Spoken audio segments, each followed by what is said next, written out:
조갑제 TV 시청자 여러분 안녕하십니까. 2021년 9월 28일 오늘은 1950년 9월 28일 국군이 적이 점령했던 중앙청을 탈환해가지고 해병대가 태극기를 올린 날입니다. 서울 수복의 날입니다. 서울 수복은 어느 정도 되었습니다. 올해 4월 7일 국민들의 분노 투표로 서울시장의 국민의힘 후보가 당선되었고 그분이 오세훈 시장인데 요사이 최선을 다하고 있는 모습입니다. 부산도 그러하였습니다. 그러나 내년은 대한민국 전체를 좌익 종북 세력으로부터 기득권 세력으로부터 부패 세력으로부터 수복해야 합니다. 분노 투표만이 압도적 승리를 가져올 수 있다고 생각합니다. 김일성 세력과 대한민국 세력의 대결입니다. 종국에 가면은 어제 김만배 화천대유 이 회사 이름 참 잘 외워지지 않습니다. 화천대유 등등 한자로 이상한 이 단어를 만들었고 더구나 한자로 쓰지 않으니까 화천대유 하면은 한참 생각하고 이름이 떠오릅니다. 그런데 이 김만배 씨 화천대유 대주주 실질적 소유주죠. 이 사람이 경찰에 참고인으로 조사받으러 가면서 기자들 앞에서 이런 이야기를 했습니다. 이 사람이 기자 출신입니다. 정치권의 로비나 도움을 받은 적은 전혀 없다. 이 말은 뭐냐 하면은 호화법률고문단에 대해서 기자들이 물었는데 답한 겁니다. 제가 좋아하던 형님들로 대가성은 없었다. 정신적으로 좋은 귀감이 되고 심리적으로 조언하는 멘토 같은 분들이라고 했습니다. 좋은 형님들이라고요? 더구나 기자가 이런 이야기를 하니까 이상하게 들립니다. 기자는 이런 이야기를 하지 않죠. 뭐 조폭 영화에는 형님이란 말을 쓰는데 기자는 형님 같은 이런 주관적인 말을 하는 게 아닙니다. 기자는 형님이 나쁜 짓 하면 그것도 써야 되고 아니면 최악의 경우에는 집안에 어떤 사람이 나쁜 짓을 하면 그것도 기사를 써야 하는 비정한 직업입니다. 그런데 이게 참 이상하게 들립니다. 제가 좋아하던 형님들로 대가성은 없었다.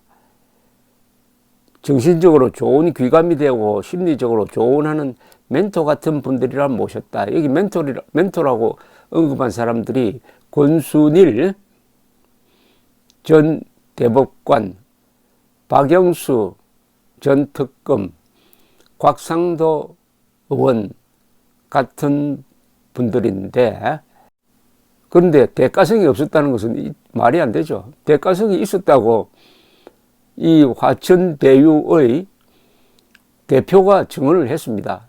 예를 들면 권순일 전 대법관을 모셔가지고 지하화 문제, 그 앞에 무슨 지하화인지는 설명하지 않았습니다. 지하화 문제를 해결하는데 도움을 받으려고 했다라는 겁니다. 그러면 이런 추측이 가능합니다.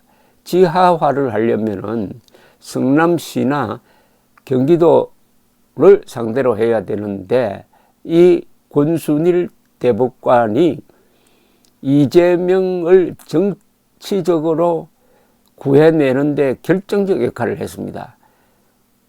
작년 대법원 판결에서 무죄 취지의 환송 선고를 하는데 결정적 역할을 해서 이재명 지사가 공직 출마를 못할 뻔했는데 그 판결로 가능하게 되어가지고 지금 저렇게 떵떵거리고 있습니다.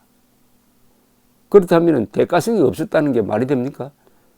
또 연간으로 계산을 해가지고 2억 원을 받았다고 합니다. 다만 권순일 씨는 자신은 전화자문밖에 한 적이 없다고 하고 화천대유 대표는 아주 열심히 일했다고 해가지고 돈을 받은 사람은 한 일이 없다고 하고 돈을 준 사람은 일을 많이 했다고 그러는 이런 코미디 같은 상황에서 제가 좋아하던 형님들이라는 표현이 나오니까 뭔가 그 분위기가 짐작되지 않습니까? 이런 회사에서 과연 로비를 하지 않았겠느냐. 그런데 이 문제에 대해서 전여옥 전 의원이 논평한 걸 한번 스트레스 해소용으로 제가 소개를 해드리겠습니다. 어제 페이스북에 글을 올렸는데 제목이 좋은 형님들은 급행열차, 국민은 설국열차 뒷칸. 윤석열이 옳았습니다. 지난 6월 29일 정치선언을 했을 때 말했죠. 무도한 정권이다. 이해로 얽힌 소수 이권 카르텔, 먹이사슬, 권력의 사유화이다. 그때 국민 약탈 정권이라는 표현을 썼습니다. 문재인 정권 시즌2를 노리는 이재명이 설계했다는 화천대유 사건을 직시한 겁니다. 오늘 경찰에 나온 화천대유 김만배는 좋은 형님들을 모신 것이라고 했습니다. 무슨 조폭 두목인 줄 알았습니다. 알고 보니 좋은 형님들은 권순일 대법관, 박영수 특검, 곽상도 의원 정도. 하지만 이들은 꼬리에 깃털에 불과한 겁니다. 이 기막힌 화천대유 추문을 민간과 공영개발의 성공이라고 미담파리를 한 사람은 이재명입니다. 이제는 보험용으로 준비해둔 곽상도 카드로 적반하장 엎어치기 모드로 돌변했습니다. 정과 사범이 감히 언감생심 대통령이 되겠다고 나오다니 기가 막힙니다. 제네수엘라 급행열차는 물론이고요. 우리 국민은 설국열차 뒷칸에 태울 겁니다. 급행열차와 설국열차. 또 한 사람 독서를 퍼부은 사람을 소개하겠습니다. 홍준표 국민의힘 의원은 이렇게 썼습니다. 사건의 본체는 이재명 성남시장이다. 대장동 개발비리 사건을 본체는 그대로 두고 격가지 수사에만 집중한다면 그것은 정치 수사의 전형이 될 것이다. 그 사건의 본체는 이재명 성남시장이다. 비리 구조를 설계한 사람도 이재명 성남시장이다. 도둑의 두목이 거꾸로 우리 보고 떼도둑 운운하는 것을 우리는 바로 적반하장이라고 부른다. 비록 곽상도 의원이 관련되었다고 하더라도 나는 그를 두둔할 생각이 추호도 없다. 엄벌에 처해야 한다. 그러나 주범은 그대로 활개치기에 놔두고 격까지 수사에만 열을 올린다면 이 또한 정치검찰이라는 비난을 명키 어려울 것이다. 비리에 관련된 자들은 여야를 불문하고 모두 국민의 힘을 이름으로 엄단해야 한다. 도둑의 두목이라고 했습니다. 적반하장이란 말 오랜만에 듣는데 적반하장 해놓고 여기 조선일보 기사는 괄호하고 한자로 썼습니다. 적반하장은 도적이 거꾸로 몽둥이를 든다는 이야기입니다. 적반하장.